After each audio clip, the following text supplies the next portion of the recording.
Hello, everyone, and welcome to another episode of The Kickback. I am your host, The Dude, and as we do every Friday night, we have some great conversation with some great men.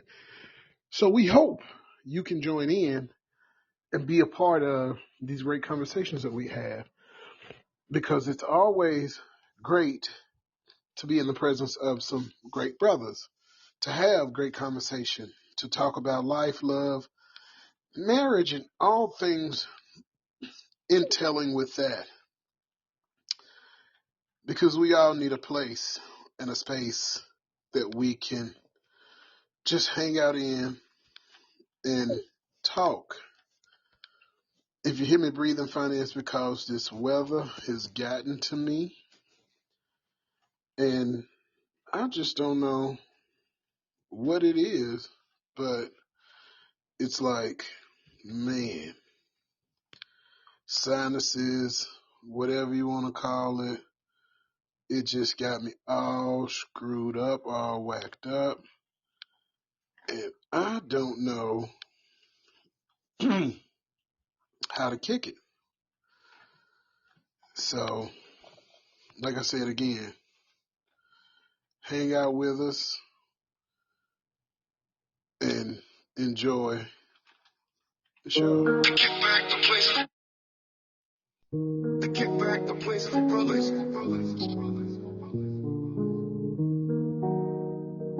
Yeah, yeah, yeah. The kickback, a place for brothers. Yeah, yeah. The kickback, a place for brothers. Yeah, yeah. The kickback, a place for brothers. The kickback, a place for brothers. The kickback, a place for brothers. The kickback, a place for the kickback, the place for brothers. What's good, my brother? I can call it. The kickback. How has your day been? Man, wrapping up off of this clock so I can get to the crib. Man, you still, what times you go to work? Man, listen, man. I went to work. I go to work at 9. Today was my day of service, so I took a slight break. Well, I didn't even get to do that actually. No, I've been here since 9. I was surprised you didn't go. I thought you was about to wrap that shit up to fucking go. I was going, bro. I did it in an orderly fashion and I was like, everything. he'll be a service. Yeah, like that's what I just told myself. Yeah, I felt like I did it in an orderly It must fashion, have but it been still dirtier took time. than it normally was. Yeah. Because we finished that. Me and Shane did it one time in like an hour and 20 minutes. But then again, I was by myself too. I told Shane said, What? he's like, does anybody need help? All we gotta do is text Shane. And Yeah, just call him. Yeah, he'll be like, yeah, I'm good, man. Yeah. All right, don't touch the light, bro, because I know you looked at it. Yeah, don't touch them, man. But yeah, other than still being on the clock technically, my day's been great, man. I can't complain. Man, Chilling, just enjoying this beautiful weather. that's it. The beautiful weather, but it got my immune system just up and down. Oh yeah, man. They say Tennessee is the worst place. It They is. said it's pollination. It has so many different trees here that it's like multiple forms of pollen all through the air. Yes. So it's just, man, I catch it every few days myself, but my nose is just so irritated. Man, you don't even know. The slider, and we out. All right. This cord is like one of those. Sorry, bro. It was quick release. But yeah, though, man, I can't complain. You know, how us men gotta do. We can't cry about it. There's about the only place we can cry about it. Other than that, we gotta figure it out and keep moving. Before somebody start getting on our nerves about us not doing nothing. Right. Right. I don't even got time for none of that. Man, Let me just you get know, this done and move on. broke arm, broke leg, they gonna tell you got 2 of them. You was done. He said, you got two of them. Keep it moving, soldier. Keep it moving. Keep it moving, soldier. How about you, man? How your week Man, been? it has been up and down, my brother. You know, dealing with, I mean, you're in customer service, so you understand. Customer service can be a No chance. tumultuous job. Sorry, brother. Go ahead. I said, dealing with customer service can be a tumultuous job. You know, people, You gonna be able to get in here in the morning? No. Oh yeah, you might well put it up there. I'm put on top of this. Let me mute my mic so you can speak. I said, There you go, bro. yeah, go ahead. I said, dealing with customer service is always has its ups and downs, but when your customers are children whose parents aren't rearing them or teaching them the proper vernacular or way of dealing with themselves, it makes it even harder. And that is my customer base, which is children from communities in which violence is looked at as a good thing, and being noticed for being someone or being tough or being hard is the thing to do. So therefore they think it's what they need, what and who they need to be, no matter who you are or what positioning you play in life. I have to be tougher than you. I have to be tougher than my adversary. So I'm forced to try to figure out different manners in which I can try to defeat the the status or whatever it is that they think or they have in their minds about me, my positioning, or whatever it may be, because it's rough. It is. It's very, very rough dealing with these children. Mr. Zane, I see you in the building. How are you today, my brother? I'm good today. It was a weird week, kind of up, kind of down. Nothing that gave like a good routine or schedule. It was just a little bit of everywhere where I felt like I just had to kind of give up and just adapt. Just not conform, but adapt. Right. Not And conform, but adapt. I like that. yeah, just a little stressful, you know. Right. Conform, not adapt, not conform.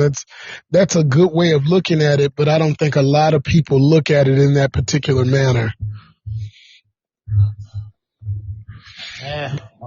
I'm not everybody. Right. I can't tell everybody anything they don't want to hear. Right. But in the essence of, you said,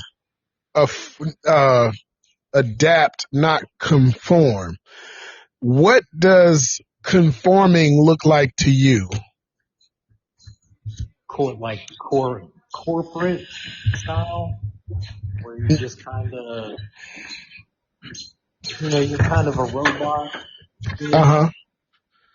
You just kind of, oh yes, yeah, oh yes, oh yeah, yes. Like it wanted one of those types. It's almost like you don't have your own personality or your own inner dialogue or consciousness. You kind of go based on Right. what you're thinking.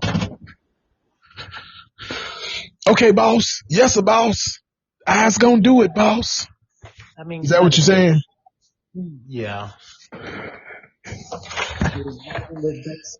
That's kind of what everything is nowadays, unless you get into a small business or, Yeah. I mean, Oh, most definitely. but at the That's why same time, when I was cooking, that's why I spent The tenure of my years working for owner operators, I spent 15 years working at restaurants where I could call the owner and be like, hey, something's fucked up. Not call the manager and be like, hey, something's messed up. And then he's got to call his boss, who's got to call his boss, who's got to call his boss to call his boss to get it approved to get the fire put out. So I get it. I understand. Been down that road. Think it's a much better road to travel. But now I'm back in a corporate situation. Yeah, but you still have the knowledge and your own personability and your own individualism, and like you kind of know not the ins and outs, but you know how to separate, right? Mm-hmm. Yes, sir. Like I love my job. This is my job, but it's my job. This is everything I have. Right. But this is sort of like the conversation I was having with the wife. It's like, yes, this is my job. I love my job. Sometimes I come home and talk about it, but most times I don't. I leave my job with my job when I leave my job because it's my job. It's not my life. It's not, I mean, in retrospect, yes, it pays my bills. It does all those things, but It kind of is. But at the end of the day, I'm Joe. I'm not the bus driver. I'm Joe.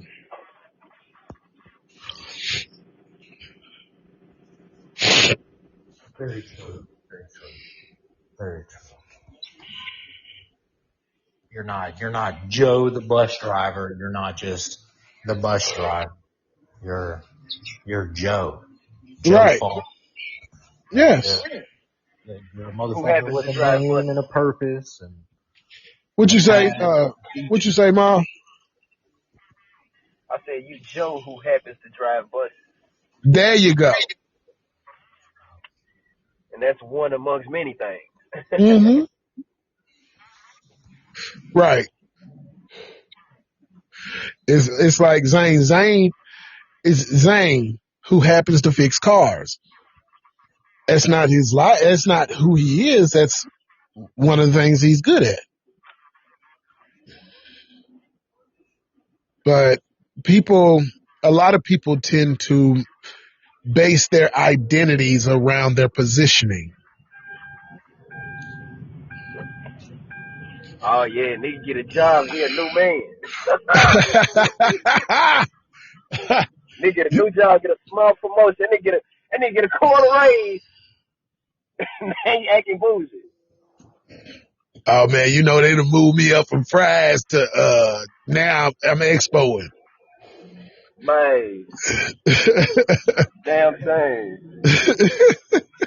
You know what I'm saying? I hate this, man. I ain't on the fries no more. Now I'm the expo man. I'm passing the orders out now. I'm moving up. How much more money they give you? 25 cents. Man. He acting like he can't even get caught talking to you. Right. I don't talk to y'all fried niggas no more. But I used to hate seeing that, man. it's life. It's life. But at the same hand, on the other side of that, progression is always good. Elevation is always good, regardless where you're at in life and what you're doing.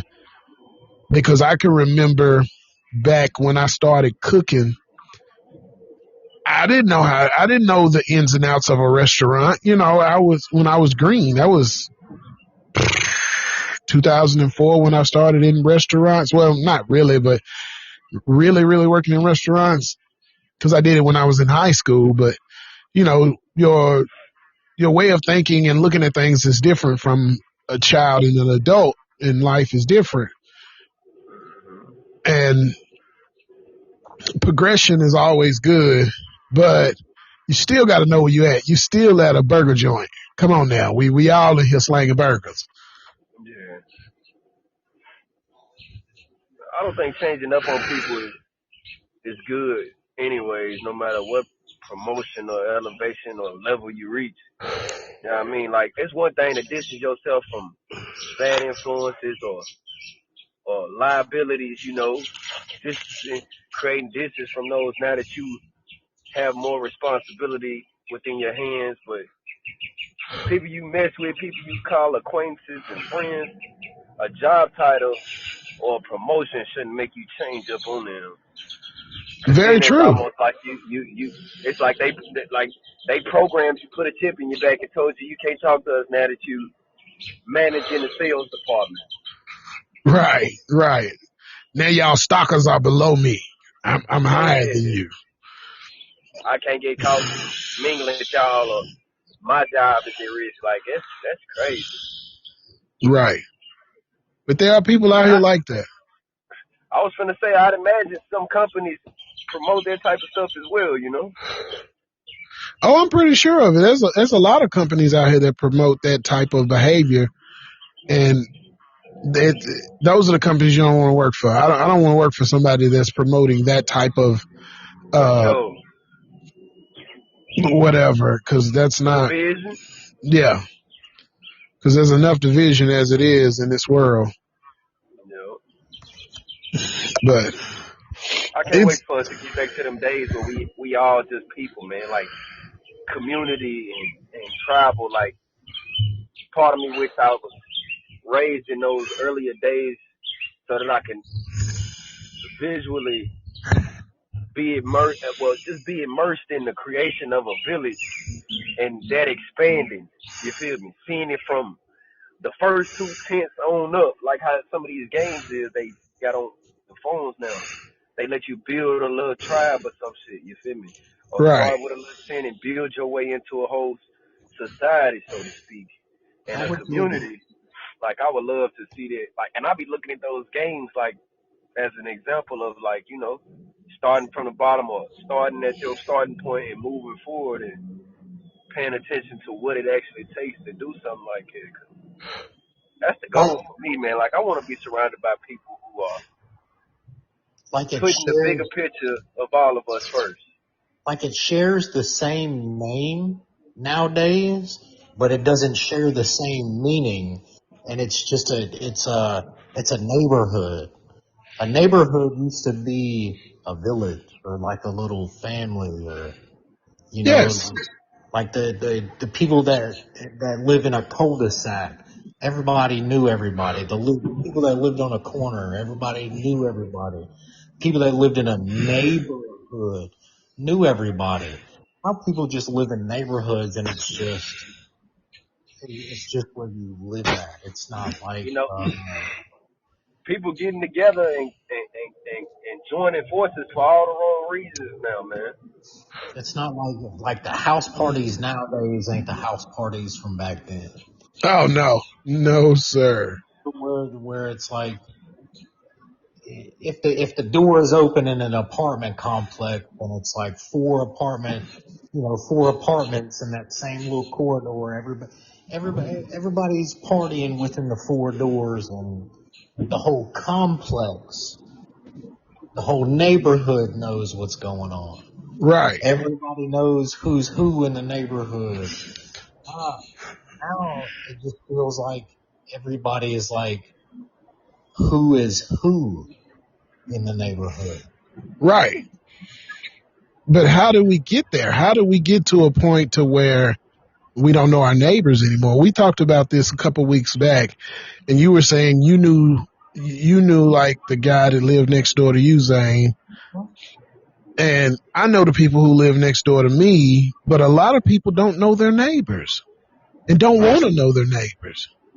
It's all these Jeffrey Dahmer documentaries that get pushed out and pushed to the open, which, yes, the shit happens, but within a community, if you have a community, that doesn't happen in your community.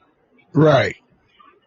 So, like, what happened to just people talking? Like, a knock on the door. Hey man, you got 2 eggs and a cup of sugar?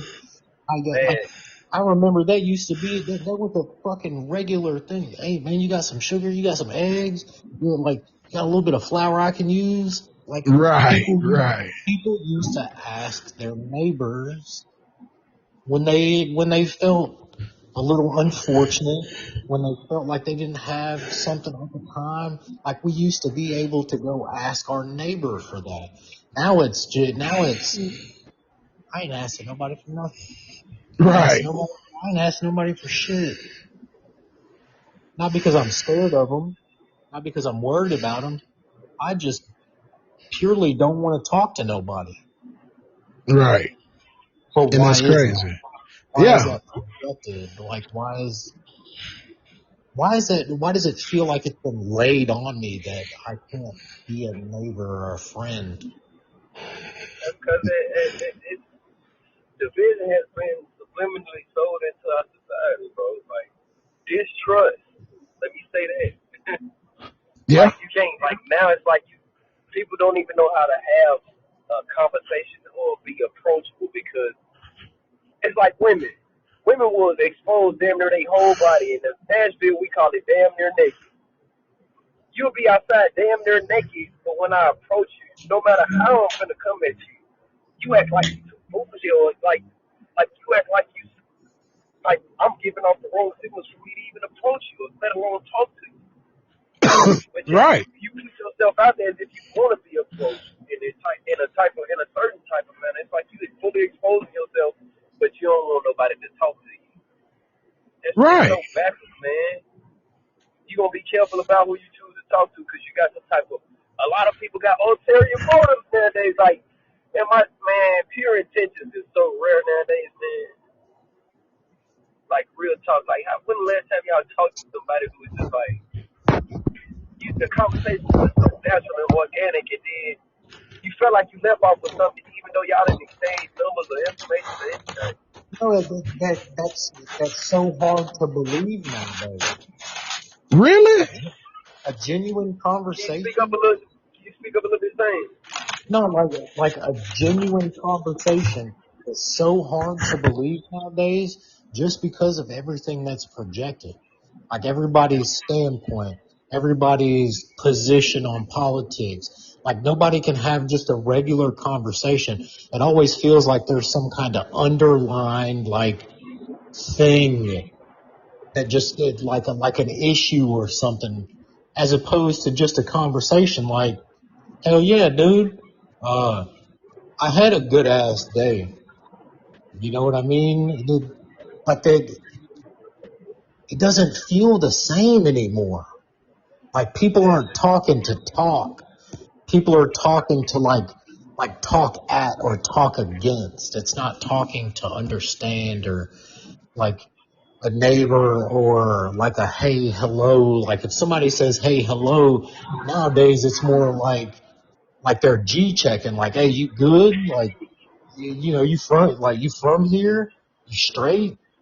It's not like a, hey, what's going on, man? Like, how are you doing? Yeah, man. And that's how y'all see the world. That's your positioning on how you see the world right now. I mean, it's kind of projected. That's not how I see it. I see the world and everything is like, I'm here the same way everybody else is. I just don't understand what's going on. Right. I just don't fucking get it because I wasn't raised that way.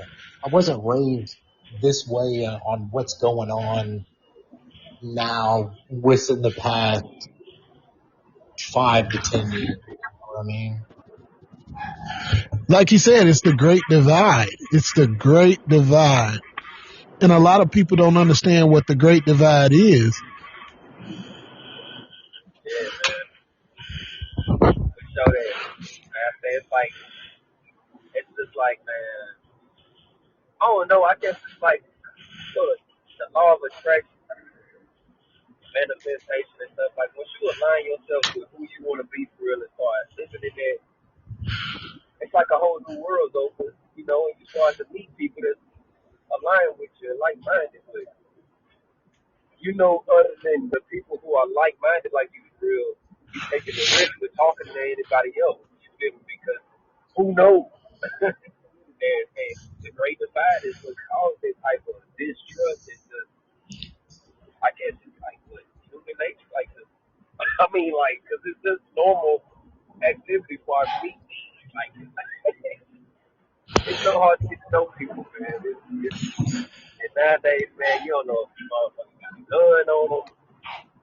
You don't know what they thinking when they catch eye contact with you. It look like it's about to go down, and y'all just saw eye contact for 2 seconds. It's like, But I don't all these biases and shit. I don't know. The word I'm trying to look for the word to understand. I guess I don't look at the world like that. And some people call me naive. Some people call me foolish. Some people call me all types of shit. I've been called all types of stuff because I don't see the world like that. Yeah, got a different perspective of it. There's a lot Right. to follow it all up. I don't see the world through those lenses. How do you see the world at large, brother? You do be wearing some different glasses over there. Oh yeah, I'm always wearing some different glasses. How I see the world is I give everybody the benefit of the doubt until your intentions show me different. I feel that. It's lovely. I feel that. I can agree. I'm not gonna throw no assumptions on nobody Yeah. until they show me like that's fine. That's lovely, but at the same time, like, my conscience tells me that not all people are great because I've witnessed some wrongdoings like in the fucking world. So I have to think on both sides of the fence, but my personal stuff, yes, of course. But as a whole, something's wrong, and I think people are catching on that something is wrong. Right. It got out of hand. But I hear what you're saying. I hear what you're saying. And that's why I said some people call me naive. Some people call me whatever. But I just don't see that. I don't live in that world where it's, I gotta watch who I'm around. I gotta watch all this. Cause I'll walk in any room and have a conversation with anybody. It don't matter who it is. You could be a murderer. You could be a hardened killer. You could be whoever. And I'll have a conversation with you. But when you show me that your intentions are different, then I'm going to move different. And that's a different type of person. That's a very consciously aware type of person. Is everybody like that? No. Not all of us are like that. You know? Right. And I get it. Some of us have had totally different life experiences. All of us have had different upbringings. All of that plays a part. So you gotta move. I get it. You have to move accordingly. But where does that stem from? Does that stem from your upbringing? Does that stem from somebody that you trusted a whole lot, did some snake ass shit? Where does it come from? I think you learn the difference between the two as you get older. So you learn what side of the fence you want to stand on. So I mean, that's gonna overrule your perspective at the end of the day. Because you don't see one side is gonna be seen to the other, no matter what type of perspective you may have at the moment. Your intentions, you know what I'm saying? Your intentions is pure, so you're not seeing things in that other way. Even though Right. there's dangers all around more now than they were back in the day. You still are leaving with your intentions, so you seeing good in everything you see until you see some actual bad stuff take place. Right. And That's that's what like I'm saying. I lead with pure intent. You're right. I lead with pure intentions. and it So, ain't nothing wrong with that, man. I'm on this same side with you, brother. You feel me? Like I lead with pure intentions, man, but I ain't gonna be naive either, though. I but might what give does it, the benefit of the doubt, like you said. Like I'm careful with doing that. You feel? but where does that, the question is, where does that come from? How did you get to that place to where now this is where you lead your life? Everybody Social that had their media, past trauma. childhood upbringing, community, everything that you were ever brought into or taken out of, or that you perceived or that you had that's where it comes from. So I I'm started not from my a past. To me, most of the times it comes out of this one particular thing. It comes from a place of a traumatic experience. That's why I say my past scars got me the way I am today. Somebody, and it was, me and the wife was just eating and we were having a conversation. And here's one of the hardest things for us as humans to do is to tell the truth. It's the hardest thing for us to do is to tell the truth to ourselves, first of all, and then second to the people that we love the most. And third is everybody else. Because we'll lie to ourselves before it ever comes out of our lips. We lie to ourselves first. And then we lie to somebody that's closest to us to try to convince them to go along with the lie. Then we give it to the world. But most times people have trust issues is because somebody that you trusted more than anybody else in this world let you down, made you feel less than. And so from that point on, you said, I'm not going to let nobody else make me feel this way.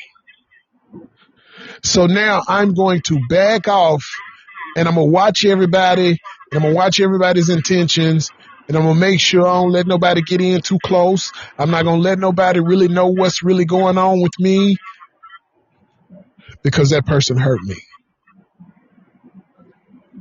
It could be your mama. It could be your daddy. It could be in your first love. It could be your brother. It could be your cousin. But whoever it was that you really entrusted with some secret or something that you did in your life fucked you over. And that was the beginning of your trust issue. And you can go over your life and you can look for that moment and you'll find it. And when you find it, it'll hurt all over again because it's like they did it to you in that moment you're thinking about it. It's hard. I've had a couple of those moments in situations where people have hurt me. And when I thought about it and it came back, it brought tears to my eyes. Because I'm like, damn, we were supposed to ride. This was supposed to be this way. I thought I could trust this person with this, or I could trust this person with that. And this is what they do? It's natural for you to adapt, though. Yeah. Once you get hurt, you're gonna adapt so that you don't get hurt again. Yeah. That's the natural order. That's the natural order. But at what point do you be honest with yourself and say, this person fucked me over. This is the reason why I am who I am. This is the reason why I don't do this, or I don't go to this place, or I don't listen to this song, or I don't eat this food, or I don't, whatever the particular situation may be. I don't look at it like that. Forgiveness is a beautiful thing. And once I forgive, I adapt, but it may be a bigger distance than it was at first, but I don't just write you off unless I got you for my own safety. You know what I'm saying? Right. Like if you see the signs, you naturally adapt. But I ain't gonna say I'm fucked up because of somebody. Cause I may have my fucked up ways. Like I know I'm like I could get crazy if a person take me there. You know what I mean? Anybody can. You never know what a person is gonna do until they back into their corner. You feel me? Very But true. at the same time, it's not like I put myself in their corner. Right. I just move accordingly. Like you can't be naive. You can't walk into a room thinking everybody got fear and attention to their heart. Even because we supposed to be able to take each other for our word. But I mean, until a person speaks, you really don't know unless they move in certain type of ways and you see what's going on. But like, how many people can you take for their word? You know what I'm saying? Like you might still fuck with somebody, but you know you can't take their word completely. You be like, yeah, he going too far. I can't even. Yeah, that's going in one ear and out the other at that point. But you know he not the man that stand on his word, or she not the woman that stand on her word. Right. So But like, that's because they've already showed you who they were before. And so like you said, now you're moving accordingly.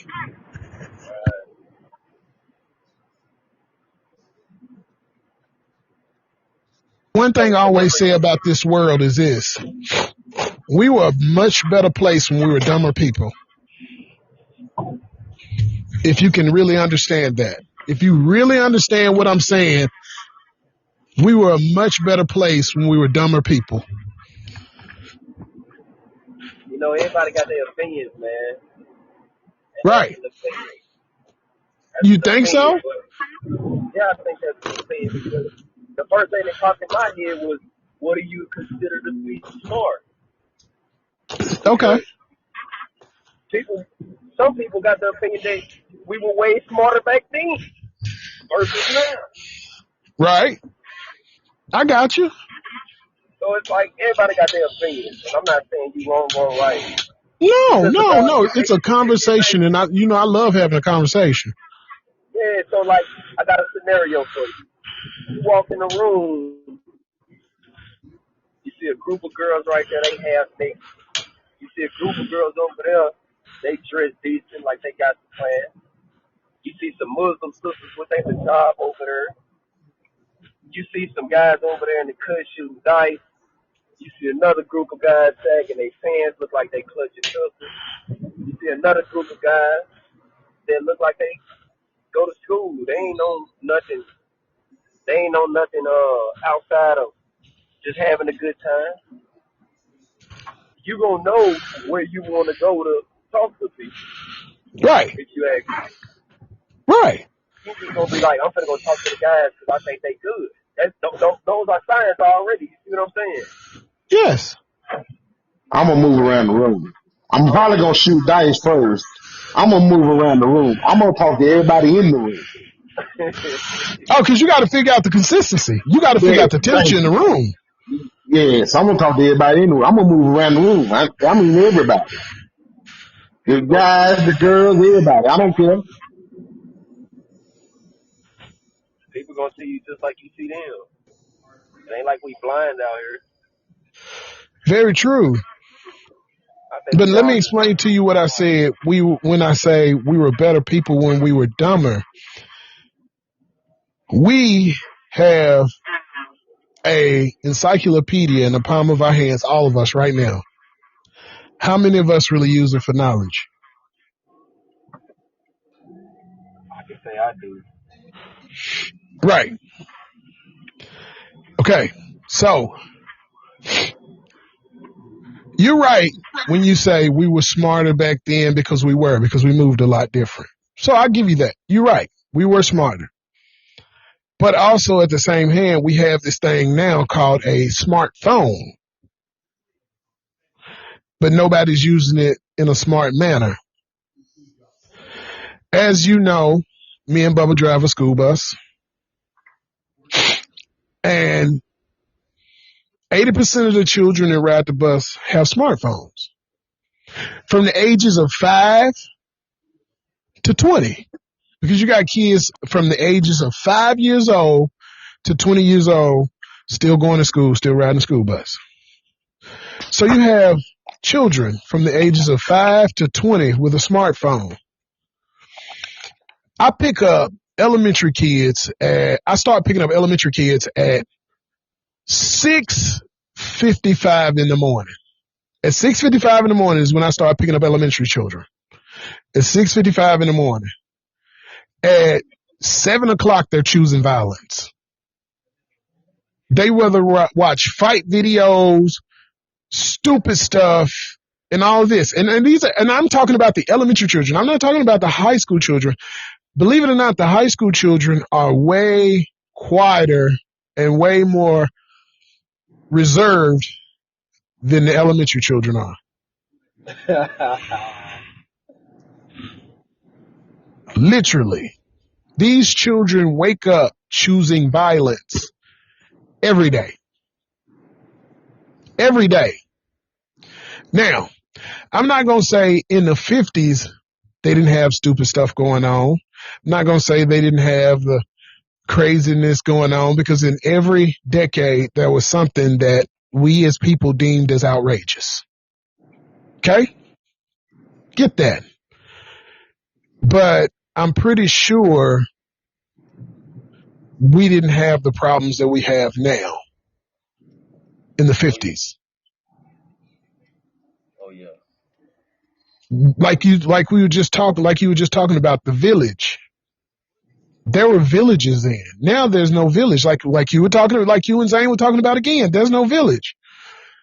But there is a village. Strong topics. You speak on strong topics every week, brother. And Do it's what? like, you speak on strong topics every week. Uh-huh. And it's like when you said being dumber than we are now. It's like because we have so much information at the palm of our hands. Uh-huh. Majority rules is what's considered popular, cool, uncool. So you have public opinion Right. having more influence than the mother and father and the siblings and the family unit. Right. Because at the palm of your hand, you can go see what Cud and them talking about. You can see what got 100,000 views versus 1,000,000 views. So you getting fed way too much information as opposed to what's top priority. And top priority is what consumes your mind on a daily basis until you have worked yourself and earned yourself some leisure time. Right.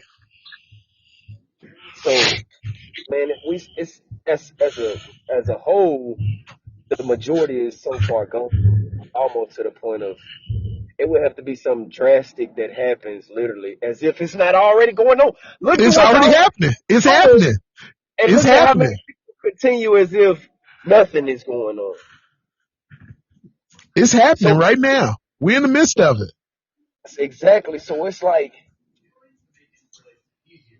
before I be a sheep being led by the shepherd, come on, I'm a make sure that my shepherd is the correct one.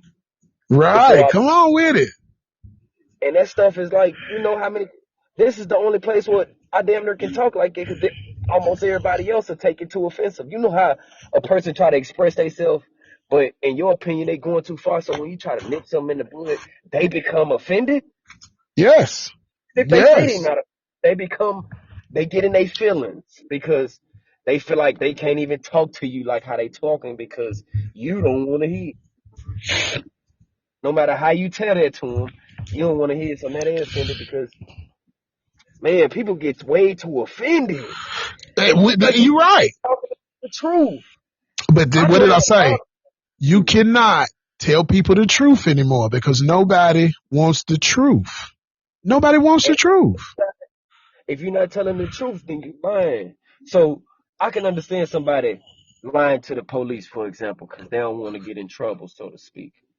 But people lie way more common than just being in trouble. So what is your reasoning for lying? Why do you feel like you have to color the truth or not tell the truth at all in order to move forward. Right. Then what's your intention? So I act the way I act because I'm knowledge. I have way more knowledge than I used to, and I also have scars that remain even though they've healed. So I'm gonna adapt, but I'm not gonna write people off just because they may look a certain way or speak a certain way either. But at the same time, I'm gonna make sure I take my necessary cautions and precautions. You feel me? Yes. Yes, sir. It's the world we living in. We're not in the world where you can trust everybody in the room. You can walk down the street and just open your heart to somebody or get to know them, because that's not the majority rules, man. You know, every But day on TV talking about right. I this got topic. you. I got you, but who made it that way? Because the reason why I ask these questions is because it's a deep conversation. This is really deep. And I'm not, your opinion is your opinion, your statements are your statements. I'm never going to say you're wrong. I hope you never say I'm wrong. I hope you just hear me out. Yeah. It's two men. But you just said, there it is. Paranoia. Is taking necessary caution the same as paranoia? Yep. Yes, sir. Yep. No. Yep. I Why don't not? agree. It's entitled to our opinions because I can't go in the room. I can't go to the gun range and just flail all over the place as if I'm not knowledgeable that this is a gun range, and if I'm acting foolish, I could get shot. But So the I'ma words take you my just used, knowledgeable, because there are rules and regulations to everything. So I'm gonna take my necessary precautions versus acting like I can't even dwell in the gun range because I'm paranoid somebody may swing their Okay, gun let at me me. ask you a question. So what's the necessary precaution walking in a room and getting to know somebody? What's the necessary precaution? You already reserved when you start talking to this person, so you No, already judging when you start talking to this person. I Because your reserve. paranoia says, I may or may not can trust this person, instead of just automatically giving them the benefit of the doubt. Okay, is being reserved. Being reserved is taking a caution to make sure you don't reveal too much information and put yourself in danger. So How can you put yourself? am I You paranoid? ain't giving up your social security number. You ain't giving up your birthday. You're just having a conversation. What I'm saying is, am I paranoid if I'm careful about the words that I choose when I'm getting to know somebody? I shouldn't have to choose the words when I'm getting to know somebody. I should be able to say whatever the fuck I want to say. See, and so if you say whatever the fuck you want to say, whether you know it or not, you giving somebody information in case they got ulterior motives.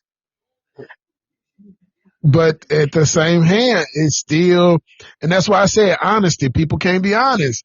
At the end of the day, I'm just being real with you, my brother. That's still paranoia. And I mean, I should be able to be, when I say when be honest, I should be able to be honest. I should be able to hold a conversation with you. And I'm not even worried about whether or not, who cares? I don't care. Go tell the world. It doesn't matter. If I said it, I said it. I'm going to stand on it. You can be. I shouldn't be worried about what you going to use. Are you going to use this against me? How can you use something against me that's the truth? All I'm saying is getting to know somebody. You shouldn't reveal your complete, in my opinion. I'm not going to sit here and tell you I went and robbed 10 liquor stores last night. Now, why would I? That's just stupid. I'm not saying something like that. I'm just saying in general, me personally, I wouldn't reveal my complete self to someone off my first encounter with them. Why? Because they can hurt you? I'm just not a fan of putting everything out there on the table off of the first encounter. Hey, and there's some people like that. I mean, And I'm not against that. I'm not saying you're wrong. I'm not saying you're wrong, but I'm saying why not? Because they can hurt you. There it is. If I'm paranoid, there it is. Paranoia. Listen, I'm gonna give you a story. You can't hurt me with the truth. Paranoid, because listen. But it's your life experiences. Everybody got different life experiences. It's your life experience. I'm gonna tell you a story. And John, you was there to witness it, and I don't know if you really understood what happened to go on, but we got a homeboy, and he's like that. He's just like you. And I I'm the opposite of that. I'm going to give you everything up front. I'm going to give you everything up front. And I got to talking and telling about my life and everything and what's going on and blah, blah, blah, blah, blah, blah, blah. And I was expecting, and that was where I was wrong. I was expecting the same thing to come from him, but where he come from, he's like you. I can't give everybody everything up front because I don't know what your intentions are. So we kind of fell out over that. We kind of fell out over that particular situation because he's like, man, it was just too much information at one time, bro. I just met you. I don't know your intentions. And where I'm from, people use stuff against you, blah, blah, blah, blah, blah, blah, blah, blah. And then we fell out. We came back together and was like, man, look, let's squash this, blah, blah, blah, blah, blah. I'm from somewhere different where people move different. They act different, blah, blah, blah. And I said, I'm from a place where I come from. I walk in faith. I walk in my faith and I walk in authentically me. And like I told you before, I'm that person that'll walk down the street and have a conversation with a homeless dude, that'll have a conversation with a killer, a murderer, whoever. And I'm going to tell him, you know, me and the wife went here, me and the kids did this, man, I was over here doing this, I was over there doing that. And everybody's not like that. And I had to learn that everybody's not like me. They don't walk in the faith I walk in because their story is different than mine. They had somebody who did them wrong and had somebody who hurt them in some form or fashion, and now they feel like they cannot give that information up front because it was in whatever particular situation they were in at that moment, that person used it against them. It's because the world thinks if you give let anybody get too close to you, oh, they know too much, they're going to use that against me. Well, who cares? I mean, you cannot use the truth against you. If it's the truth, then why would it hurt you if it's the truth? The truth is the truth at the end of the day. Thank you. So it shouldn't hurt you. No, I mean, everybody got them people that you do things that you do dirt with. Then you got them people that you don't do dirt with, that you know you don't do dirt with. My wife is one of them people. She don't snitch. She is gonna snitch. I'm gonna tell you now, she gonna snitch.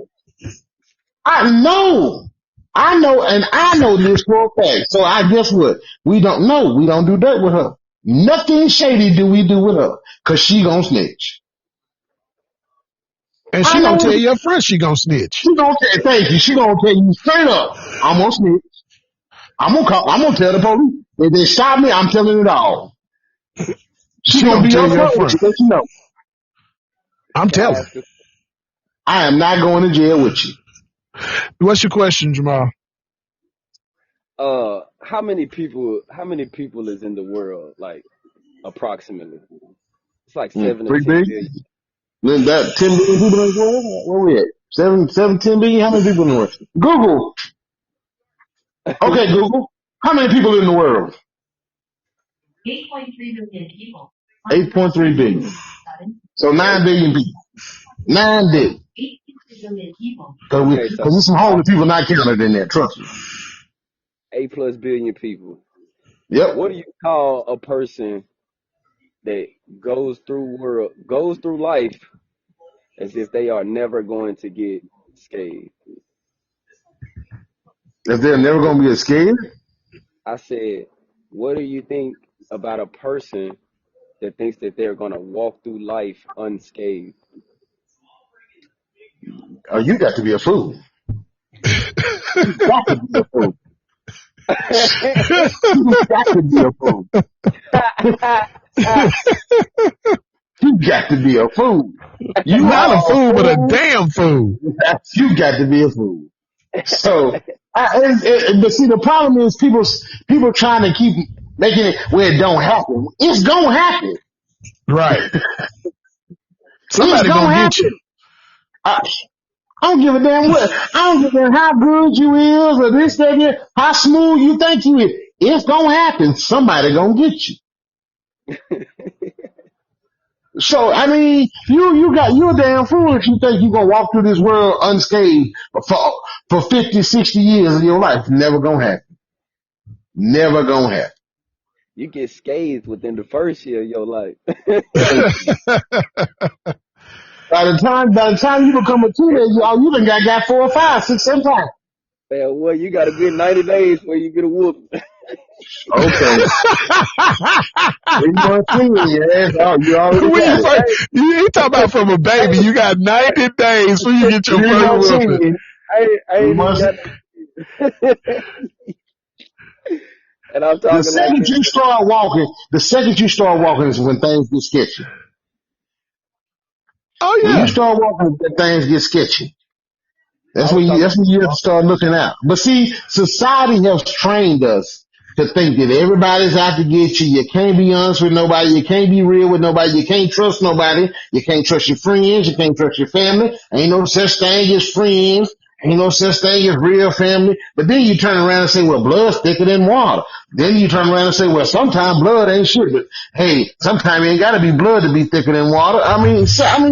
So what do you want? When you got all these emotions rolling through the world, then you got that, what is that mentality? I'm gonna get them before they get me.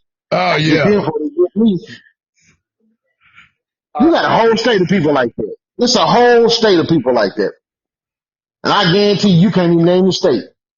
Whole state just like that. Yeah. And the sun shining in that state every day. man, you know, I like the kickback, man. I promise you.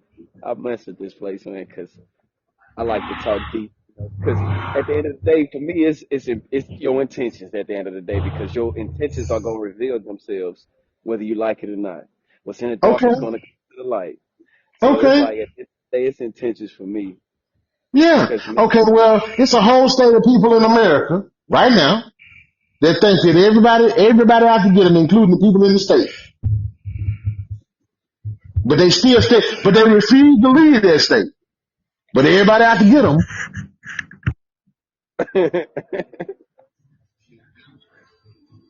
Seriously. Go to Florida. If you go to Florida, matter of fact, I'll go to Florida when you want to go. Let's go hang out. I'll go hang out with you. Let me show you what I'm talking about. And trust and believe, I can walk in any hood in there. Any hood in the entire South Florida. I can walk in any hood. I trust me. I got friends in every last single one. Just watch. I got friends in Florida that I do not mix together because nope, this is recipe for disaster. That can we is agree? literally a recipe for disaster. Can we agree that you're gonna rise or fall based off your intentions? Yeah, I will True. agree with Yes. that. I agree with I that. will agree with that. Totally agree with that. I agree with that. You'll rise and But fall off your intentions. I also will agree. I also will say that you will rise and fall by not trying, by not even giving people the benefit of the doubt, Oh yeah, you because said you a never know. You yeah, never know what would come about. You yep. never know what could come about. If you automatically go into a situation thinking somebody's out to get you, then you never know what the real intentions are. You will never Exactly. get to the real intentions. Judging the book by its cover. That's it.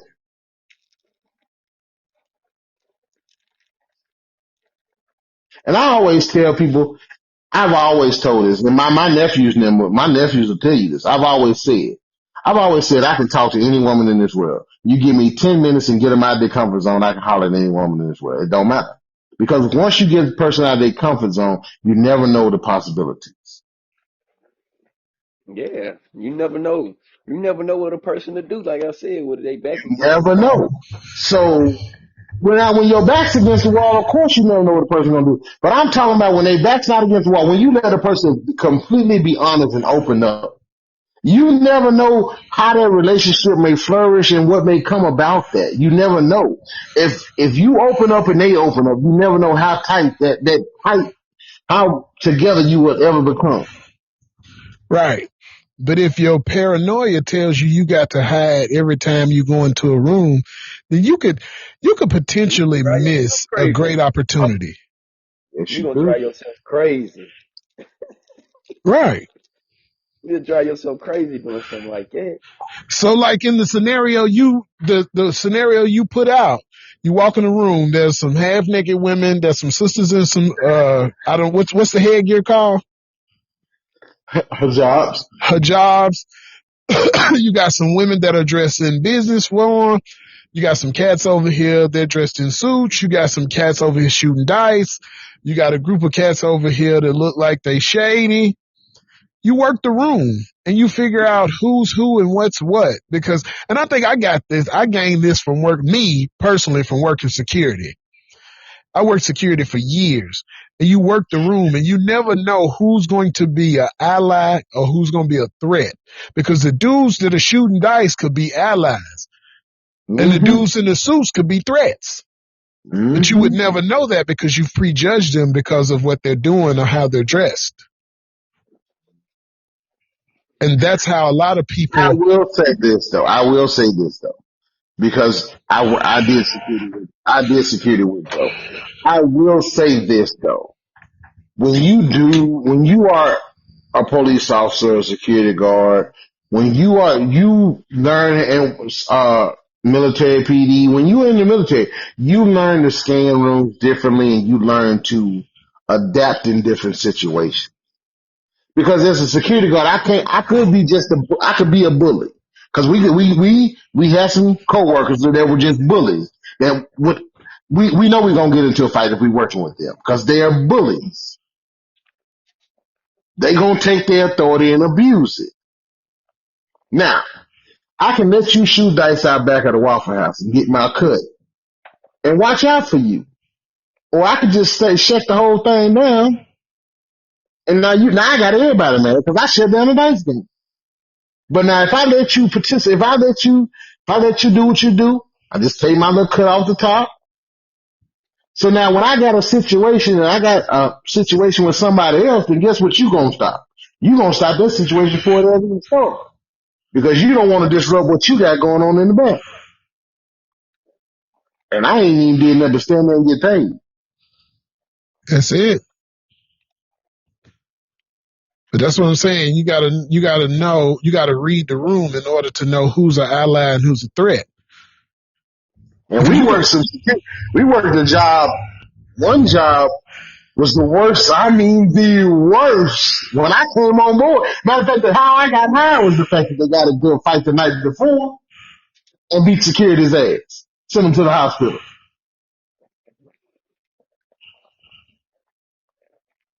Yeah. But it's all about, like I said before, it's about traumas and how we deal with them. Somebody made you feel like you couldn't trust them. And so in that, you created this narrative that now you hold inside your head.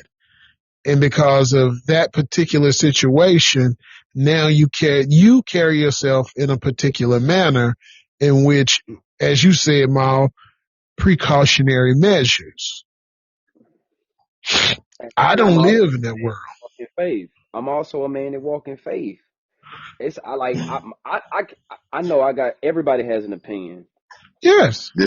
My opinion is strong, but I believe that all of us are born with a certain level of discernment. Yes. Because it goes hand in hand with the power to choose. And the power of free will. Exactly. So like taking a book, for example, I'm not going to completely judge the book by its cover. But in my opinion, I would be a fool not to carefully read the cover. This is essentially the first page of the book. Right. So if a book say Black Magic and Witchcraft, I'm not going to open up Black Magic and Witchcraft to say what type of good pages based off my opinion are in there. Because the title is already letting me know to a certain extent what I'm going to be getting myself into. Right. And I would be a fool to not be cautious, to be wary of what could take place. I agree with you there. I totally agree with that. I 100% agree with that. So I mean, like it's when it comes to the individual, man. Like everybody got their own choice to make. We all come in this world alone, and we gonna leave alone. At the end of the Yes. day, no matter how you put it or color it, how in depth it get or how simple it is, at the end of the day, for me, it's just two sides of the fence. And whatever side of the fence you're standing on is gonna come to the light. Now, just cause you on the other side of the fence don't mean I ain't gonna talk to you. I ain't gonna communicate with you. I gotta watch you. I'm not gonna go over there. I'm not And I gonna go gotta over watch there. it. I'm not gonna go over there like I don't know what's going on. He said, I gotta watch it. I'm not gonna Right. go over Okay, there. every morning, Ma, every morning when I drop off at every school, I say the same thing to all my kids. I say, y'all have a great day, smile. I say, because you never know, your smile might brighten somebody's day. And I say, always remember, treat people how you want to be treated. Yeah, for Right. sure. I say that every morning. For sure. That's So real. that's the way I live my life. I look at my life as, I'm going to treat you how I want to be treated until you give me a reason to treat you different. And that's Man, how I live. yeah, for sure. But now, like I said, Because I'm going to be honest with you, me and Joe wouldn't be brothers if it wasn't for that. And I wouldn't have lived the life I've lived if it wasn't for that.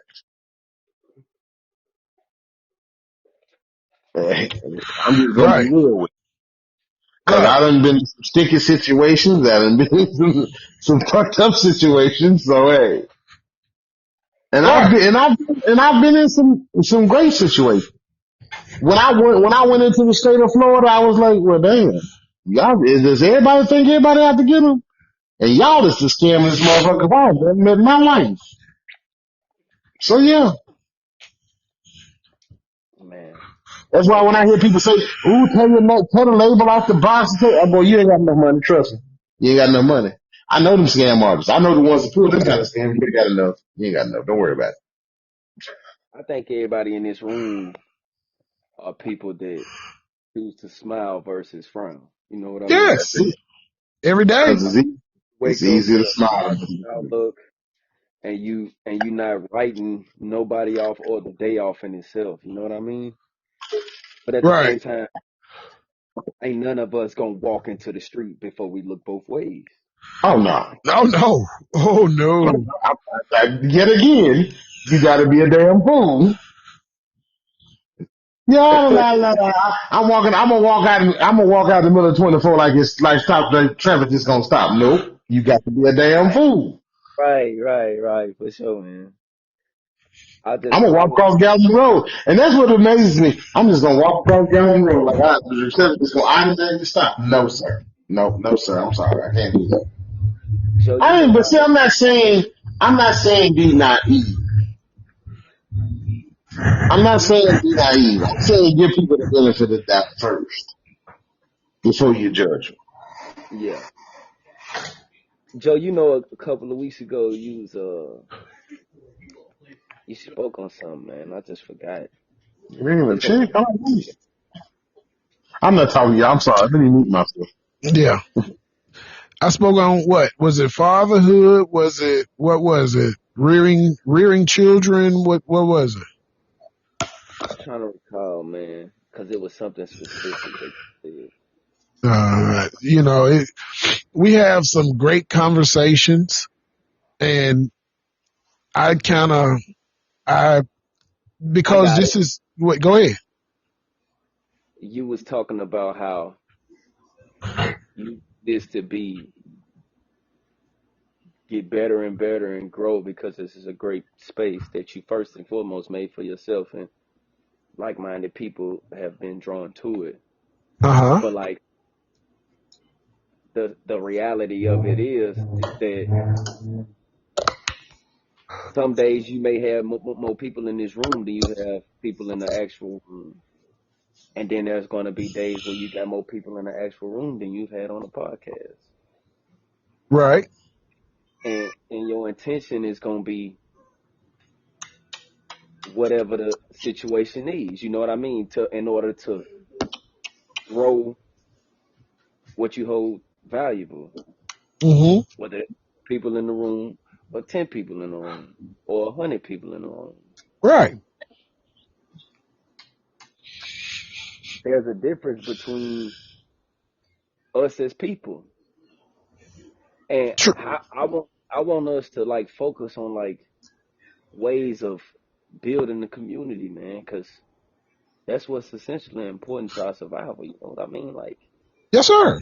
And that's why I say all the time, this is our community. It has to, and I said this before, things like this start in small rooms. Small rooms. It's a quote from Andre 3000 talking about the Dungeon family. And just to give reference to where I got the small rooms quote from and understand this. He said they started in a small room in a basement with some old recording equipment. And look at those fellas now. 30 years later, look at them now. They started in a small room in a basement with some old recording equipment. 30 years. They've been in the game for 30 years, but they started with a small group of true individuals, like-minded individuals who saw the dream, saw the vision, saw the goal, and understood the mission. Okay, we all gonna get in this room. You gonna write some songs. Bubba gonna write some songs. Zane gonna write some songs. Mark gonna write some songs. We gonna record. We gonna get one. And Morris is good at making beats. And we're all going to do our collective parts in this thing. And we're going to build. Like you said, whether it's 10, whether it's 5, whether it's 2. We understand the mission, and the mission is to build a community of strong men, like-minded men, to go out in this world and make a change. And right now, it may not feel like it. Some days I don't feel like it, and I'm just being honest and transparent. Some days I feel like, am I really making a difference?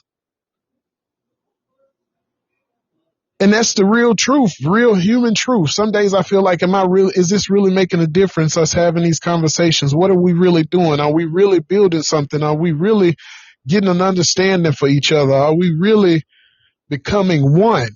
Because you have to become one before you can do anything. And that's why I tell people, I got to get to know you, the true you, before we can move forward. And that has to be the goal for everybody. I understand. Yeah, you don't give all your information up front. You don't do all these things, but I know who you are. You're a militant brother. And I needed you. My faith said I needed you, and this community needed you. So you're here.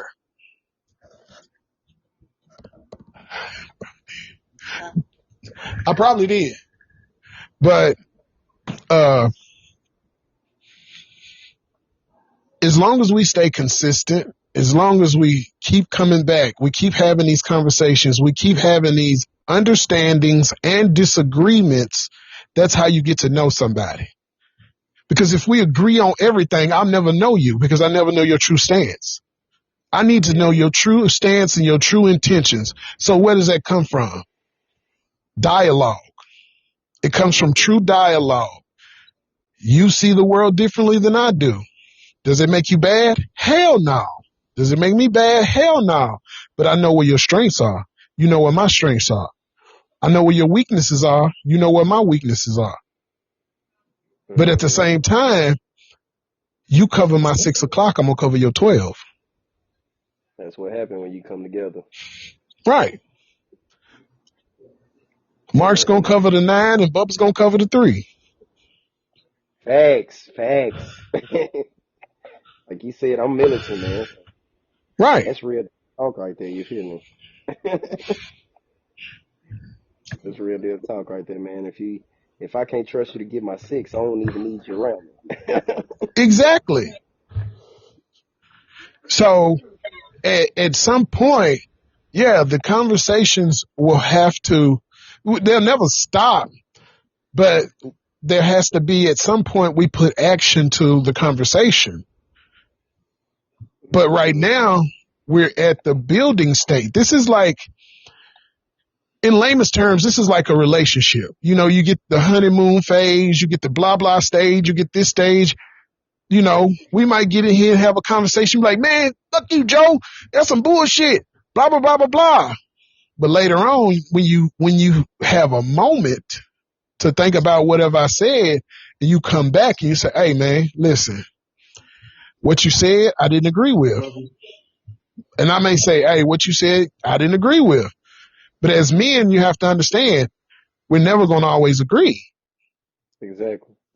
Just like you said, I call it paranoia. You call it, what did you say you call it? Situational awareness. Situational awareness. Self-preservation and necessary precaution. There you go. Self-preservation and necessary. I like that. Self-preservation, necessary precaution. But he gonna keep it militant every time. He gonna keep it militant with you every time. Yeah, man. I done dwelt in too many places, I guess you could say, well, if you don't self-preserve, you gonna be fish meat. You heard me? Right.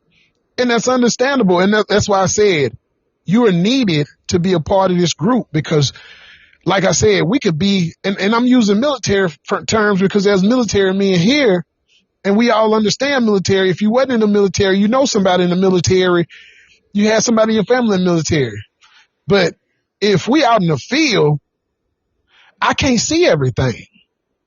You may see something that I don't see. You may see Charlie 100 yards off hiding behind a tree. You be like, hey, Joe, it's a Charlie over there behind the tree. Yeah. I don't see no Charlie, man. I don't see him, but you see him. You understand what I'm saying? Mm-hmm. So in real world terms, we may walk in a room and everybody just stop talking. Now we become the mark. But then you scan the room the way you scan the room. I scan the room the way I scan the room. Bubba scans the room the way he scans the room. And we all see something different, but we come back, so we step back collectively and say, okay, the cat over in the corner's got a pistol under his shirt. Gal over there, she got a pistol in her purse. She keep clutching. Gal over there, she got a knife. Dude over there, he got a knife in his sock. I can see it. You understand what I'm saying? But we step back collectively and we've all now see all the threats in the room. Mm-hmm. Okay. So now we move accordingly. Yeah. But we still approach people and give them the benefit of the doubt. Right. There it is. That's it. Just because that don't mean that they can't give them the benefit of the doubt. Man, I ain't never been in the military, man, but Hey guys, each look, side got a weapon on them, but that don't mean a conversation can't be had in order to get to the real goal. You hear me? look here. I got what I got. You got what you got. Can we use the most minimal terms and talk it out real quick? Mm-hmm. Yeah. Right. Go ahead, Morris. Or do we gotta go do this action? Right. Exactly. If it's action, I'm ready for action. I understand you're ready for action, and that's what it's gonna have to be. So But be it. there's like a silent camaraderie if you have the like-minded spirit. If you're a peaceful person and you're a protector and you're a defender, then you walk into a room, you're gonna likely figure out another one that's in there. And that's when you know how you just do that little nod. You know how we do. Right. You know what I'm saying? And then if something jump off, you know what I mean? You handle yours and you just have an automatic faith that they gonna handle theirs. You see what I'm saying? But together, y'all gonna handle the situation in the room. Right. You know, and that's just that, but that goes along with, like you said, situational awareness, training, that kind of thing. And then just having your head on the swivel, because today people so stupefied You know, they on their phone walking across the They street. say what? Hold on, Mark. Say it one more time for me. Stupefied. He said stupefied. No, I get it, but you have to understand this. Yes, society has built us up to paranoia. Society has built us up to paranoia. But, as Bubba said, we all have free will. We all have free will. Yeah, but see what put it there. What drives our paranoia? And people don't understand this. I was in the news business for 20 years. I will flat out tell you, bad news sells better than good news in a day of the week. So what drives the paranoia is the fact that they will promote everything negative in your city before they ever promote. It'll be 5 negative stories to 1 positive. Whether you read the newspaper, whether you watching the news, or you listening to something, or you listening to the news on the radio, there will be 5 negative stories to 1 positive. But the people, And that positive story is going to be under the fold on the 3rd page. Now, what was you going to say, Zane? but the people know what's up. Like, if you're from Nashville and you live in Nashville, like, you know what goes on in Nashville, and it's not all that bad. If you're not from Nashville and you start seeing the shit that goes on in Nashville, you start to think that Nashville might not be country music Hall of Fame fucking area. Right. I won't tell you like this. Traveling from, well, you travel, but traveling from city to city and state to state, people always think their city is the worst city in the United States. People that live in that city think their city is always the worst. If you have I don't think my hometown is bad. I don't think Nashville is bad. That's just me though. But I know it's more than Nashville than just country music. Yeah, I mean, there's so much. Like, there's so much diversity in Nashville. But are you fucking serious? Like, Nashville to me, like Heather was saying, like Joe was saying, why can you not walk into anywhere in Nashville and feel comfortable? And I don't give a fuck where it's at. It could be on Shelby, it could be in Napier, it could be in Mount Juliet, it could be in Brentwood. Why can you not just walk in somewhere, do your fucking business, because that's what you're there for, and then just move along? Because that would mean you would have a unified front.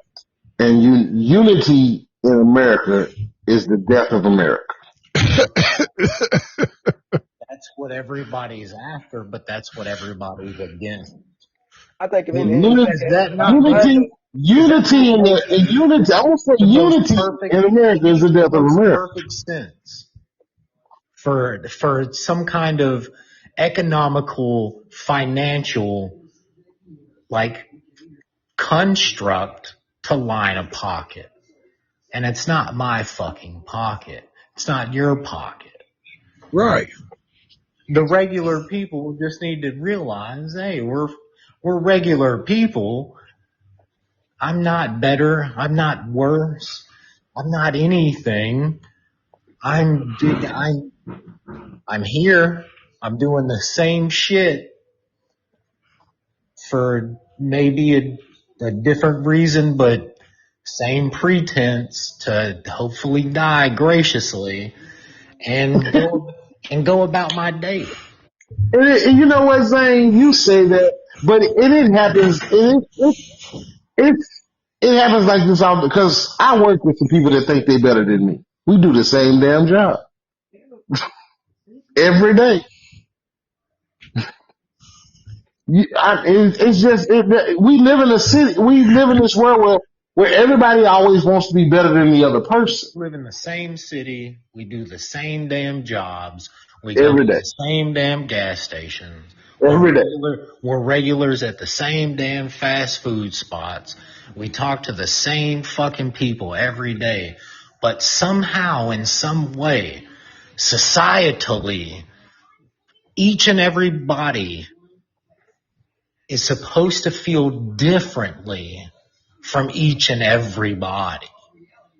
Because society tells you that if you have more education, you have more money, you have more, that means you're better than the person with less than you. Even though that person with a fourth grade education probably might be a millionaire or possibly a billionaire. If they apply themselves. But because you have more education or more money than they do, you're better than them. You graduated high school, they didn't. That means you're better than them. You went to college, they didn't. You better than them. You got a full-time job, they got a gig job. Pass down some knowledge to somebody that didn't graduate from high school? Did you make a couple bucks and give a couple bucks? You know? I'm going to tell you what. If you gained anything, did you give anything that you gained back? Check this out. I hear what y'all saying. It just made me think about a conversation I had a few days ago. One of my elementary school homeboys. This is a totally different story, Bubba. But listen, we grew up in the same neighborhood. Went to the same elementary school. We did everything together. He remember us going to 4-H camp. He remembers all of that. We ran into each other at a gas station. That's how small Nashville is. We ain't seen each other in 20 years. Ran into each other at the gas station. We sat there and we had a conversation, went over life. How's your mama? How's your brothers? How's life? I saw on Facebook your mama just turned 67. My mama turned 67 in February. Okay. Yeah. But here's the reason why I'm saying what I'm saying, because it plays into what y'all talking about. This man, I said, hey, bro, did you graduate from high school? He said, no. I said, I didn't either. I got my GED. He said, I went to GED school, man, but life, I couldn't make it through GED school. So then he goes on to tell me the story. He says, okay, so I was selling drugs, blowing the money, not doing nothing with it. He says, I got put out my mama's house. One night, I'm sitting on the walking bridge. Everybody in Nashville know the walking bridge downtown, Shelby Street Bridge. He says, I'm on the walking bridge. He says, I'm up there with a pocket full of money, nowhere to live.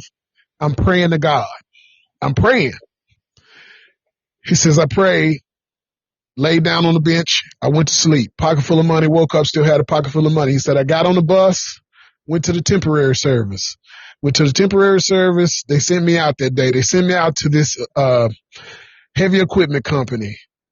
They put me on for 90 days as their janitor for 90 days. He said after 90 days, they brought in somebody new. A custodian. Yeah, custodian. They brought in somebody new and said, we want him to do this job. We want to hire you on to work with us full time. Now this story happened 12 years ago. Okay. So then he says they hire him on full time. Said they had now this is a black gentleman I'm talking about that I know. He says these two older white men take him under their wing. They teach him how to run all the equipment in the yard. He's a heavy equipment operator. Forklifts, anything you can think of, backhoes, all of that. They teach him how to run all of this equipment off of him being such a good employee. Okay. So he says he works there over the years, learned how to work all this equipment. No high school diploma, no GED, no nothing. I ran into him 2 days ago. He said the two gentlemen that took him under his wing are both deceased. They both died. Now he runs the company after 12 years. So we talk about unity. We talk about how you don't trust people. We talk about how to get things together. We were just talking about how people think they're better than other people, but there's still good people in this world. You know what? That story right there goes with what Zane said about did you pass something on? He passed something. They passed something on. Yeah. But now you know I lived that story. Right. I know your story too. They passed something on. So Bubba, you was in the newspaper business. You was in the news business forever. And like you said, for every good story, there's 5 bad stories. But the story I just told y'all, if I didn't tell y'all would never knew this story. I would have never knew this story until the brother told me this story, and I was amazed. Oh, yeah. And we both sat there and I was like, you drive the school bus now? I said, yeah. He said, man, it's a tough job. I said, nah, it ain't tough. It's cool. You know, it's a job. But we both came to the consistency of this. We both came from Shelby Street. We both went to Warner Elementary. Both of our mothers sold drugs. Both of us grew up hard. But now, at 47, on the other side of life, we thank our maker. First and foremost, we thank ourselves, and we thank the women that we have for the lives we have now, because now on the other side of life, we don't think we're better than nobody. We're just thankful that we got enough money to put some gas in our cars. Probably didn't even think you'd make it to that. Well, I don't know. You might need to start making a little bit extra more money to put gas in your car. I can't say about me all the time. Now, what was you saying, Zane? I'm sorry, Zane. Go ahead. Said you probably didn't even, growing up, didn't think you'd make it to 46 or 45 or 40. It was probably just a good questionable thing if tomorrow was even going to happen, Right. And that's a bad way to live, man. I didn't think I'd get this far. Hey, man. Hey, a lot of us didn't think we'd make it this far, but we made it, man. We here. So I'm here. Right. I thought 21 was a thing. Then I heard something about the 27 club. And then I heard I was going to start gaining weight and some shit was going to happen in my early 30s. And here we go, man. Right. I think, honestly, gentlemen, I didn't think I grew up with a good heart.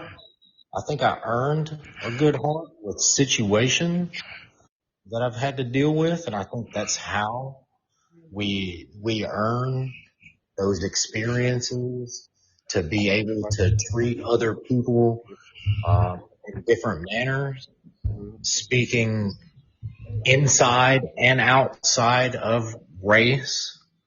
Yeah. Like across the board, okay? Situations, how you grew up, how you visualize things, how you treat yourself, kind of reflects how you treat other people as well, There's a lot of deep things that have to happen when it comes down to just people and understanding. If people would just stop and ask themselves, would I want somebody to do this to me? Yeah. Just going through it, you have to have something. You have to have a fucking heart, but you have to understand what a heart is. Exactly. Like you can't just say, "Oh, I've got a big heart." Well, what is a heart? Right. And disperse that back to your neighbor. Disperse that back to your brother. Disperse that back to a friend. Disperse that back to a fucking stranger, And But you got to be, you have to be honest. You have to be honest with yourself first and foremost. And I think that is the basis of what the questions that I've asked tonight is, are we being honest with ourselves? Listen, I was hurt. That hurt. Because sometimes you have to sit in that pain in order to move forward. You have to sit in that pain. You have to feel it and know how to move accordingly. You have to know how to move accordingly and move forward. But don't let that pain cage you. Because a lot of us let the pain cage us. And when you let your pain cage you, then you miss out on a lot of shit in this world. When you let the pain and the traumas hold you captive. Everybody's got scars. Everybody's got wounds. Everybody's got traumas. Everybody's been hurt. Everybody's been kicked, punched, stabbed, slapped, and pushed down. We all have been. We all have been. But it's what you do after that happens. It's how you become better. It's how you fix the shit that's going on. That's how you fix it. Because if you don't fix it, then you just become victim. You become a victim. And then once you become a victim, then that's when you become paranoid. no, a victim can become violent. Right. Right. And a victim can also become, It doesn't a have victim. to be physical. It doesn't have to be mental. No. It doesn't it's a victim can become violent. Right. But a victim can also become numb. Yeah. A victim can also become numb. And when you become numb, then you constantly live in this cycle of abuse. And men, we are so prevalent to living in this cycle of abuse that we don't even know that we're living in this cycle of abuse. And you know who abused us first? We did. Because you allowed someone to violate you in whatever form or fashion it was it mentally, emotionally, physically, whatever it was. Now, if you're a kid, Emotionally, physically, financially. right. Now, if you're a kid, it's different. It's different. So you don't know how to maneuver through it. So I get it. You're a kid. You know how to maneuver through it. I got you. But that's when you seek help, or you find some way of dealing with it, or you find somebody that can help you deal with it. The people have always told men that help is that men don't seek help. Suck it up, buttercup. Walk it off. Fuck that. And I'm gonna be the first one to cuss and say, fuck that. We Walk it can't do off. that no more. We can't do it. If we're going to do our best, our humanly possible best, You better tell me what the fuck is going on. right. If we're going to do our human possible best, we can no longer throw dirt on our wounds. Find you a brother that you can trust and have a real conversation. Pack some dirt in, wrap a band-aid around and keep on pushing. No, What was you going to say, Mal? What? I don't think that was me, man. I was just laughing, man. I was Oh, okay. saying, But here's the thing. going In on. in order for this world to work, and this may be a very unpopular opinion, but in order for this world to get better, we needed Donald Trump. And let me explain to you why, because it's got to implode before it ever gets better. I want to hear this. What goes down must come up. Right. We needed a fool to show us how we're foolish. You have a clown running a circus, entertaining us.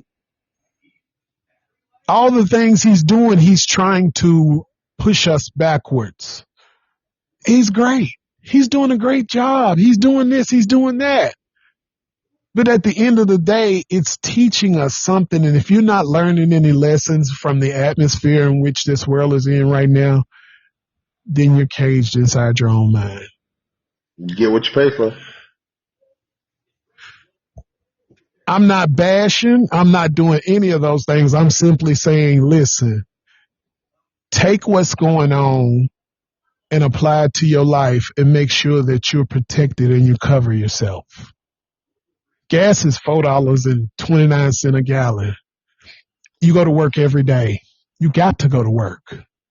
Food prices are going up. You got to eat. So that means manage your money better. Simply manage your money better. I don't drive that far. Right. I don't eat that much. And, Right. I don't even vote. So Hey, that's on you. But that's what I'm saying when I say we needed him, because a lot of people were living a life way above their means and doing things in a frivolous fashion. If you're not learning to grow a garden, whether it's a tomato plant, whether it's a cucumber, whether it's some peas, whether it's a watermelon, grow something. Learn how to grow something. I could have sworn that one right there was going to get a rouse out of Mark. Could have sworn he was going to jump in. But no! I mean, come on now. Gas is what? Did you say $4.29? Yes, sir. And that's in the South. Yes. That's in the South. They start making me grow some plants in my goddamn closet. Hey, you got to start somewhere. You have to start somewhere. Yeah, gentlemen. But now, see, through all of the pain, the question is, through all of this, will we learn something? Right. Because it does you no good to go through pain, despair, and all of that if you don't learn something from it. I mean, Because if you shoot yourself in the foot and you don't learn nothing from it, then you just gonna shoot yourself in the foot again. that's like saying if your dumbass didn't learn something, you might survive. Explain. I can't. Why is it that stupid people make it up? I don't know, man. I think Like, if do you follow the you truth, see how all of us there's are some sitting of the here smartest people talking out there, man. knowledgeable and like putting good things on the table, but then you wonder why stupid people or seemingly stupid people kind of have it made. I never understood that, but now I get what you're saying, and I never understood that. Yeah. And what was you gonna say, Jamal? I said if you follow the truth, I believe you'll become one of the smartest people out here, whether people give you credit or not. Because I don't think that your foundation should be anything other than the truth. And the truth will set you free, as they say. Like, you won't get caught Right. up in all the world and shit. Because really, like, I really believe that man, like, take care of your house first, man, and then worry about what's going on outside, then your community at large, and your city, your state, and on, you feel me? But don't be trying to say the world and your house ain't in order first, you feel me? There you go. See, now you get it. Get your affairs. If it don't teach you anything, it should teach you to get your affairs in order. That's like Get your somebody house in order. and they got nothing going on for real. You got nothing going on. You always That talking. goes back to what I always say, bro. You bought a QP, you went bought a QP of weed, but you got $5 in gas back. Come on now. It's being renovated to you. You gotta go work tomorrow. What's gonna get you there? Smoke Well, and gun the game. Which one gonna get you to work tomorrow? Gas is $5, people. $5. or you buying a QP to sell to live off of. You've been buying a QP for the last 10 years. You ain't never better Swear you the weed man. Dang, we been a few 10 years. Dang. He said for 10 years. You've been doing this for a decade, and you still at the same way? You done got rich off of QP, boy. It's gonna take you about 10 to 20 years. He been working on it for 10 years. What you mean, Zane? You been doing it for 10 years. That's not a career you can fucking pull retirement from. Right. Okay, so you understand what I'm saying? I mean, you could put 20 years into it. Well, I mean, that means I almost shut you down for business. Like, you was almost like this way. We had the winter storm. You was almost out of business way. Did you put the re-up money for the re-up money back for retirement, or did you fuck around? I'm not from around here. But that's the reason why I said what I said about Donald Trump. It's simply, like I said, I'm not bashing. I'm not saying I'm red, I'm blue, or any of those things. I'm simply saying this. Joe, I don't give a fuck. Learn something from every event, whether it's good or bad. Take a lesson from what's going on in the world, the atmosphere of the world. Have fun with life and take something from it. That's it. That's it. Just fucking have fun, take something from it, learn something, be intelligent or stupid as fuck, whichever route you want to go, and just have fun. Like, this is something that I try to live by. Life is too fucking easy. We're the only things that make it hard. Ah, man, you just said a word right there. That right there sums everything up. No, I did, and like I've lived by that. Life is easy. We're just on the thing and make it hard. Life in itself is easy. We are just fucking stupid and we make it hard. But that's what I said earlier. When I said, listen, this is what I said earlier. I said we lie to ourselves first. We lie to ourselves. Oh, I can put this $20 on a light bill and they ain't gonna turn it off because I'm putting it on a payment plan. But you got the $200 to pay the light bill, but you really want to go get them Jordans. So you're gonna put this 20 on there. So you just made your life harder. You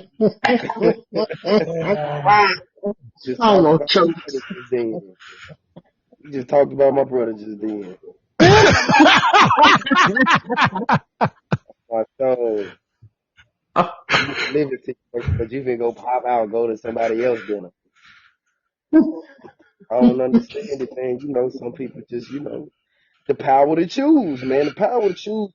Just imagine if we was like the power of free will. That's what it is. Bubba said that earlier.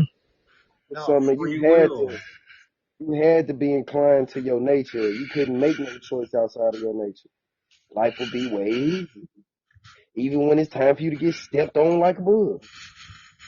Hey, it happens. We've all been stepped on.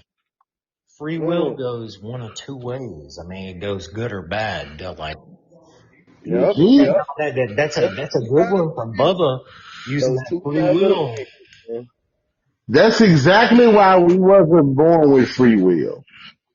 We wasn't born with that. We were born with it now, but the first man and woman didn't have free will. And that's exactly why, because free will could take you either one or two directions. Either good or bad. Or some good and some bad. Hey. We were born with it. It was misunderstood. And Adam and Eve didn't have it. Adam and Eve didn't have it until after Eve ate the apple. And how long did it take them till they went in their garden like he told them not to? Hold on now. He didn't have it until after they ate the apple. That's No, when they That's came. no, that's why she no, did that. no, Was no. free You got it will. backwards, brother. Even though she was told she couldn't. You got it backwards, brother. They was told not to go in the garden. Hey, bitch, don't Went eat over that there to apple. that tree and grabbed She the sat apple there anyway. and looked But at the apple and said, And they I'm only gonna did eat it it. because somebody influenced them to do it. temptation. Hey, look, y'all don't eat this fucking apple. Satan And came they and looked lied at to it, them. and then Like, they looked at each other. Adam and Eve looked at each other butt ass naked and was like, "Why can't we eat this apple?" And then Eve's dumbass grabbed the apple and took a bite. Why didn't Adam stop her? I don't know. That's why Everybody we're all blames Eve, confused. but Adam was the guy that actually had the direct commandment from God. Eve got the commandment. Eve heard it through Adam. Adam Yep. should have stopped. Adam, the society is excusing his inactivity in blaming Eve. It's ignorance. It's stupidity. You know, Eve, when you get secondhand information, you're kind of testing it. He should have stopped it. He had firsthand information. Yes, he I did. agree. I agree. I had, you know what? We're vilifying the person because, you know, how do I say this? The person that had, I already said that, you know, the person that had the, you know, Adam was the person that had the direct commandment from God. Eve. So as far as I can see, this is just my opinion, you know, the serpent, he was the deceptor and Eve was curious. She didn't have any direct commandment, you know, but Adam, he did. And he stood in silence and it was free will. I believe it was free will because they could have said no. They had a choice. Right. Watched it happen. And that signifies something in life right now. There is a lot of us standing around watching it happen. It happened. Recording. You know, Just watch I was reading this on chat. I had that same exact scenario. You know, why? And I asked, why is Eve considered sick? Did he go towards Eve instead of going towards Adam? If you guys use Chat GPT, ask that question. It makes so much sense. It kind of aligns with how I've been feeling my entire life. No, but then You you know have what I'm to, if you have to ChatGPT put say yourself in about a situation to determine if somebody is right or wrong. Okay, like let's put it in this situation. You fall in to a couple arguing on the street, and you see it necessary to kind of step in, right? Like the side that you take should be neither. It should be neutral. It should be breaking something up, right? Yes, sir. Do we have to pick a side? That's what he's saying. No, that's what he's saying. He's saying you shouldn't. You should be just trying to squash what's going on. If I'm reading it right. Yeah, that's what he's saying. You shouldn't pick a side. So you're right, Mom. No, we shouldn't have to pick a side. That's basically what he's saying. Be neutral. Who it is. It's my wife. It's my fight her, man. You know, I'm going through. That's different. That's different. But he said a random couple. That is different. Hey. But inclined in being neutral, while people are being neutral, they're also doing exactly what we said. Just sitting back watching life happen. Right. Well, that could be debated. Come on. Yeah. I mean, they can just be choosing not to engage with that because that might not be conducive to their nervous system. They're okay, you know, and you know, we're all built, you know, I heard the comment about being, you know, different. We do everything all the same, but, you know, we're you know, I believe we are different. And regardless of what we do, everything the same or not. You know what I'm saying? I go to the store, you go to the store, I need to eat, you need to eat, you know, but we are different people just because of how we move through the earth. If it's not, then why are we even having this conversation? Very true. We all are different. I agree with that. We all are different. That's for sure. Yeah. So regardless of whether we do the same thing, we just bring all something different to the table and back to, our experiences, our personalities, and everything else that we bring to the table. And that's what I was describing earlier with the Army situation. We all bring, and that's what I was saying, Mark, you bring something different to the table. You were needed here. Everybody brings something different to the table. So in order for us to be better, we all need to be different because we all look at the world differently and we all see things differently. Like you just came in with what you said. You see it differently, just as well as Bubba sees it differently, just as well as Zane sees it differently. But as a collective, if we put all of that together, we can become a strong unit. Yeah, but you said we why already are bring a strong you unit. We should just play need to that. figure out how to work together. You know what I'm Right. saying? And what you're doing now is I think is, I heard, I've been listening to you. I came in a little late, man, but, I caught a good chunk of it, and, I do understand that, we all bring something to the table. And if we put it all together, man, we are something different, Right. But we have been divided by these institutions, these constructs, within this construct. I believe we have been divided. We are pitting each other. Everything's in competition against each other. And that's how they control the masses. You just keep everybody at each other's throat. We can't figure out what's going on, what's really going on. To watch what's in his hand so you don't know what's going on in the other hand. Yes, sir. So, we keep falling for the banana in the tailpipe trick. Bubba, you remember that used to be my thing. I'm not falling for the banana in the tailpipe, man. I'm not falling for that. It used to be my saying all the time because, like you said, they're the Great Divide is what I essentially call it, is a Great Divide, and that's what they've been using for years. And if you that's go what we've back, been falling for years. Right. That's what we've been falling for years. And I will listen to what I always tell you. You ain't gonna piss on me and tell me it's raining. Yeah. Never gonna happen. Hey, you can't be sitting on the bench, second string quarterback, you sitting on the bench and you watching your first string get just ripped up out there and the referee ain't calling nothing. And then you get in the game because he done got hurt and you expect something different, or you going to start moving accordingly to what you've been peeping out on the corner, on the bench. You know what I'm saying? Right. So we can't just keep generation after generation. Did we forget, that our parents did this, went through something like this, our grandparents, our great grandparents, that went through something like this? Right. We don't recognize it. Right. Are we that blind? You know what I'm saying? No, but and that's my point. It has to happen. It happened before to them. It's happening now to us. So there's a lesson in it because our forefathers learned a lesson in it. So now we have to take this and learn a lesson within it. So what are we learning? Why do we need Donald Trump to teach us this?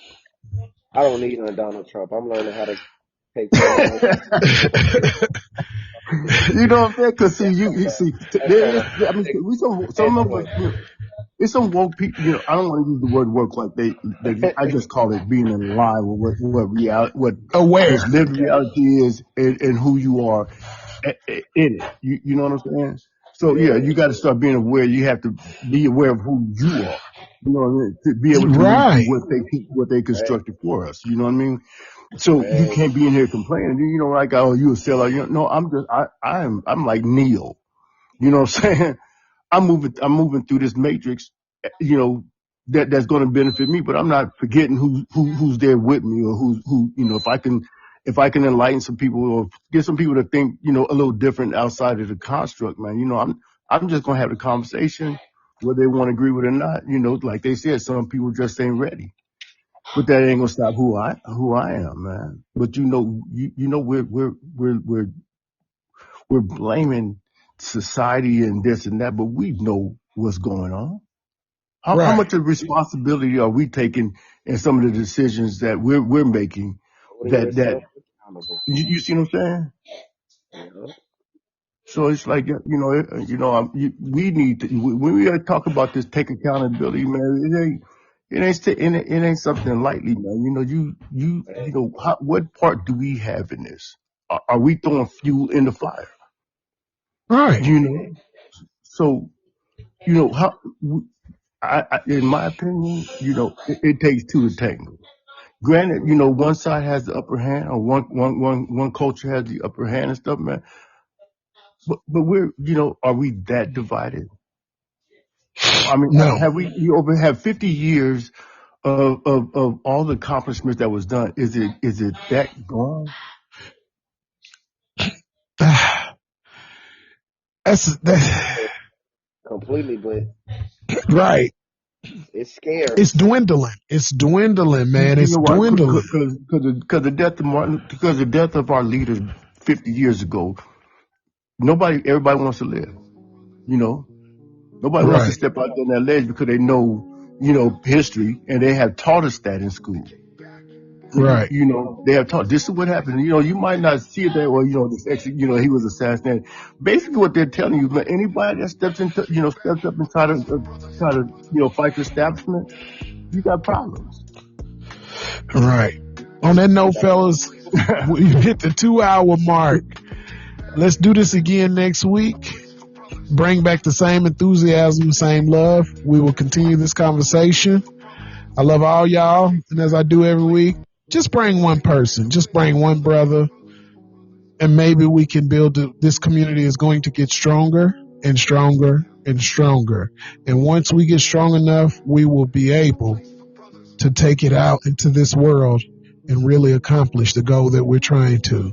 And that's to build a bigger community of men who understand themselves, their emotions, their feelings, and are able to share with each other without it being any bravado, or any of that. And understand that it's all love. I'll talk to y'all next week. Bro, too.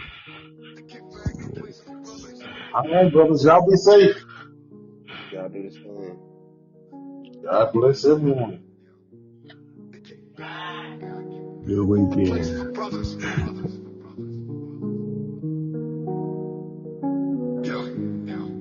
Kick back, a place for brothers.